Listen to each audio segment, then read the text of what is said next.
Short week this week with the turnaround. Obviously playing on Thursday night. Um, got a lot of work to do. Had practice this morning early. We were on the field at 6.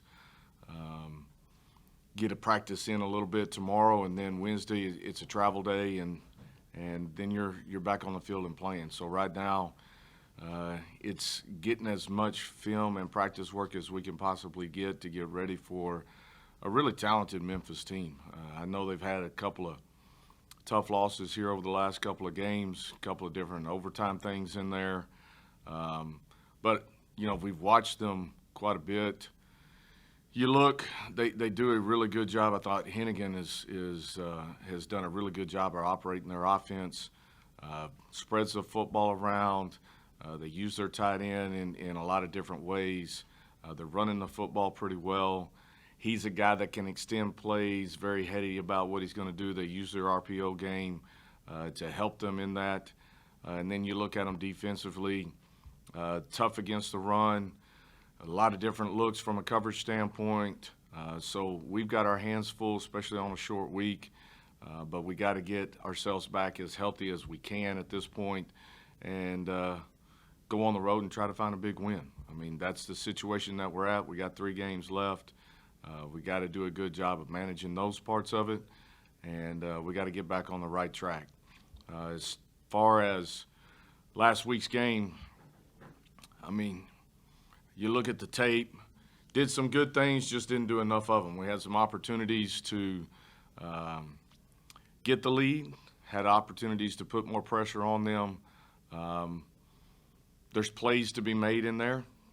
We've got to continue to do a better job in those areas, and our consistency of play has got to continue to rise. And so we talked to the team about, there's a very fine line between winning and not winning. And it's about making a play here, making a block there, making a tackle there, being able to get off the field or extend a drive.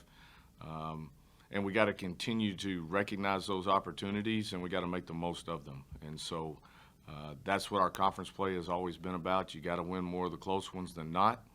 And it's not any different this year as you look across the conference, not just us, but everybody involved in it. So we know we're going to have our hands full this week, and we got to be prepared and ready. Questions? Sure. It was a tough Saturday really across the state in terms of the collegiate football programs, and every coach post-game talked about the challenge they're facing in stopping the run. Obviously, that's something that you've faced. At this point in the season, how do you get your guys better at stopping the run? Well, more than anything else, like if you look at the explosive plays that they had last week, we had guys in positions to make plays. We didn't do a great job of getting that guy on the ground, right? And a lot of it goes back to your fundamentals of just tackling, bringing your feet, not diving and leaving, but bringing your feet, wrapping up, grabbing cloth, doing the things that you got to do to get that guy on the ground and or give your other guys on defense an opportunity to get there. So if I'm supposed to be boxing something in, I got to box it in and let my pursuit get there. If I'm trying to spill something to the outside, I've got to do a good job of that, and it's all 11 guys getting to that point. Like you said, at this point in time in the season, with where you are from a banged-up injury standpoint, it's really, really difficult to say, hey, we're fixing to do some really strenuous type tackling.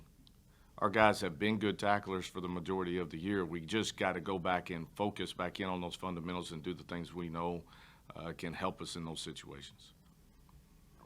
They're coming off of, or sorry, John, they have, they're on a 4-game losing streak.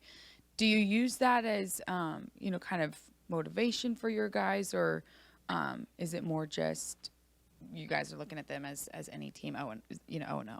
Yeah, I don't. We haven't talked about that part of it. We've been really focused on us and what we've got to do. We understand that they're a talented football team, and we had a pretty good battle with them last year here at home, and so they've been playing really well at home. I think as we prepare for them, it's got to be about us and it's got to be about them and what they do, and not trying to compare this, that, and the other. I know when it comes Thursday night, there'll be 2 teams on the field that are both talented, and we got to scratch and claw and find a way to win. And that's what our focus and our mindset is right now. Yeah, I'm sure you're tired of answering this question, but what can we expect from Davis and his possibility to play? Yeah, it's going to be day to day, right? And I know I keep giving you that answer, but that's the best answer I can really give you. I mean, even on a short week like this, you would prefer to have a Saturday game because every day is an opportunity for a guy from an injury standpoint to get healthier. And every day I feel a little bit better. And so it's going to be day to day with him, just like with a couple of those guys. And then we'll kind of manage that. And as we get closer to game time, we'll get a better feel for kind of where we're at and what we can do moving forward from there. How tough is it being the road team on a short week? You got to travel. Yeah, I think being the road team adds another factor to this, right? Because at least if you're playing at home, you can get some semblance of what your normal kind of third day of practice would be. You may scale it back a little bit. You may do something a little bit different. But when you're in the travel mode of it, there's just very little time for you to have the opportunity to do that. So I do think that adds another element to it, and that's why, again, we went at 6 this morning, and, we'll get our normal afternoon workout tomorrow, but really Wednesday is we may get a walkthrough like we normally do on a Friday, but that's about all you're going to get out of it, and not anything more. Maybe it's just the regionality of these teams over here, but it feels like there's a lot more injuries going on this year than in typical for college football. Yeah. And with what you guys got going on, I'm curious if you do anything different this late in the year to try and, as you mentioned, there's a lot of rehab and there's a lot of stuff going on where you're trying to get guys healthy. Do you change anything throughout the week that maybe you would have done in the past, or do you do anything to try and get those guys a little bit more rest than you typically have before? Yeah, I think every year, every week, you really got to look at it and see, where are your injuries? How can we get the practice time that we need, number one, get the reps that you need, number two, but also give them the ability to get back as healthy as possible. So I think every week you got to come back in, kind of look at all those variables and figure out what it's going to take this week to get us ready to play. I agree with you. For whatever reason this year, there's been, I think, a little bit more on the injury side of it, whether you're talking about us or other teams. And sometimes those are really hard to explain. We've had years where we've had very little injury, and then you have some years in there where you feel like you're a little bit snake bit, and they just keep kind of popping up. So I think we do a good job of preparing our guys for the season. I thought they were strong and healthy and ready to roll. I think our training staff, our conditioning and fitness guys, I think they do a tremendous job all the way through getting our guys ready to play this game. And then there's just times where, it's hard to prepare for something like ankles, or you get a knee, or you get a shoulder that's banged up. It's not like he dislocated his shoulder. It's just this. Or a high ankle sprain can really set you back for several weeks. You get a low ankle sprain, you're getting back healthier. It's not so much the soft tissue stuff I think you can prepare for. It's those things that really, it's hard for guys. They'll play through it, but then they just never really get back on the other side of it until 4 or 5 weeks sometimes, and all it takes is one time I'm getting rolled up again and I'm right back in the same boat. And I think that's what we've dealt with more this year than anything else. Just talk about the team's mental mindset, knowing that you got to win out to make a bowl game. Is it almost better to have a shorter week so you don't dwell on how the last game went?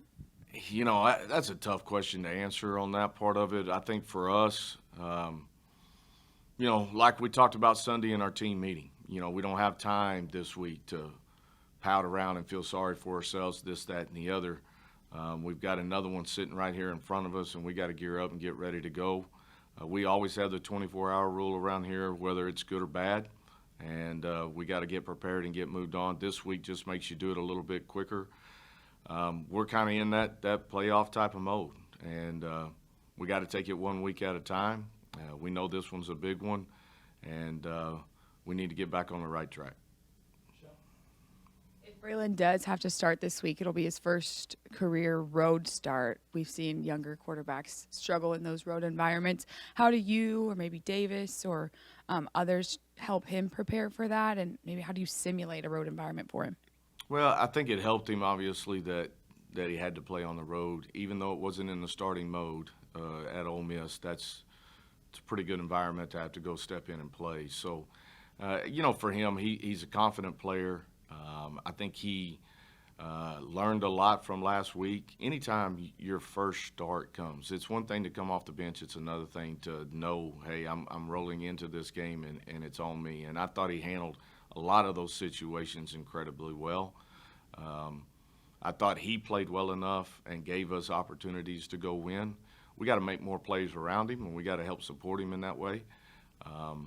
And that's us as a team, not just us as an offense. So, I think he'll handle whatever we throw in front of him. He's got a good head on his shoulder, and he's always eager to get in.